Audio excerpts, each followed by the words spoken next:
माधवनगरमध्ये पाणी चोरीचा धक्कादायक प्रकार, मुख्य वाहिनीतून थेट अनधिकृत कनेक्शन। सध्या सर्वत्र पाणी टंचाईचं सावट असताना माधवनगर येथे पाण्याचा गंभीर गैरवापर आणि चोरीचा प्रकार समोर आलाय।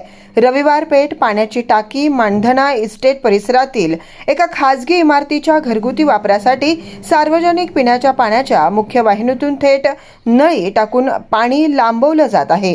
कोणत्याही अधिकृत मीटर शिवाय किंवा कनेक्शन शिवाय थेट पाईप जोडून पाण्याचा उपसा केला जात आहे।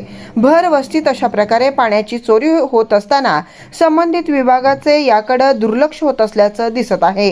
एकीकडे सामान्य नागरिकांना पाणी जपून वापरण्याचं आवाहन केलं जातं, तर दुसरीकडे अशा प्रकारे पाण्याचा गैरवापर होत असल्यानं स्थानिक नागरिकांनी तीव्र संताप व्यक्त केलाय। या संदर्भात प्रशासनानं तात्काळ दखल घेऊन संबंधित व्यक्तींवर कठोर कारवाई करावी आणि हे अनधिकृत कनेक्शन तोडावं अशी मागणी जोर धरत आहे।